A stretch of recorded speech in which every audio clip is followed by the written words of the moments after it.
Friends, welcome back to web. आज हम बात करेंगे कि अगर आप कनाडा में एजुकेशन का प्लान कर रहे हैं तो आपका टोटल कॉस्ट कितना आता है, एक साल में कितना पे पहले ही करके जाना पड़ता है ताकि जो आपकी एजुकेशन जर्नी है वो स्मूथली हो जाए, प्लस आप अपने जो फिनेंसेस हैं वो मेंटेन कर सकें। ओके, सबसे पहले आता है आपकी एप्लीकेशन फ़ीस। तो कनाडा में बहुत सारी यूनिवर्सिटीज़ एंड कॉलेजेस में जब आप अप्लाई करते हैं तो वहाँ पे एप्लीकेशन फ़ीस कंपलसरी होती है।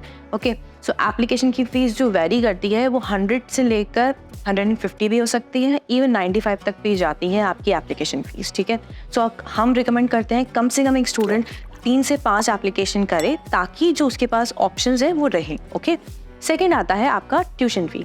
सो फर्स्ट ऑफ ऑल, अगर आप SDS में अप्लाई कर रहे हैं कनाडा में, सो आपको कम से कम 1 साल की ट्यूशन फ़ी पहले ही यूनिवर्सिटी या कॉलेज को पे करके जानी पड़ती है। सो अगर आप बैचलर्स के लिए जा रहे हैं या फिर मास्टर्स के लिए जा रहे हैं या PG डिप्लोमा के जाते हैं, वेरी करता है कौन सी यूनिवर्सिटी में जाते हैं, उस हिसाब से आपकी ट्यूशन फ़ी होती है जो ऑन एन एवरेज 15,000 से लेकर 25 to 30,000 तक जा सकती है।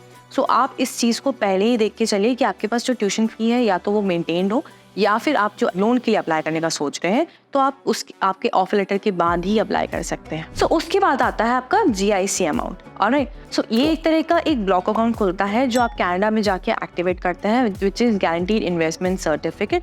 इसका जो इनिशियल अमाउंट होता है वो अब है 20,635। जब आप वहाँ पे पहुँच जाते हैं, आप इस अकाउंट को एक्टिवेट करवाते हैं एंड आपके पास एक बड़ा चंक मिलता है। 6,000 से लेकर 8,000 कैनेडियन डॉलर्स आप फर्स्ट मंथ में निकाल सकते हैं। फिर रिमेनिंग जो 11 मंथ्स रहते हैं आपको उसके इंस्टॉलमेंट मिलती रहती है। ये अकाउंट सिर्फ और सिर्फ 1 साल के वैलिड होता है। उसके बाद आता है आपका मेडिकल टेस्ट। ओके, सो ये एक पैनल फिजिशियन के थ्रू ही हो सकता है, जिसका अमाउंट वेरी करता है 5,000 से 7,000 इंडियन रुपीज़। ओके, जो आप इंडिया में ही करके जाते हैं। उसके बाद जो हमारा मेन अमाउंट आता है वो आता है वीज़ा एप्लीकेशन एंड बायोमेट्रिक, जिसकी जो फीस है वो 235 कैनेडियन डॉलर्स है, जो आप $150 आप वीज़ा एप्लीकेशन के लिए देते हैं, $85 आपके बायोमेट्रिक के लिए होते हैं।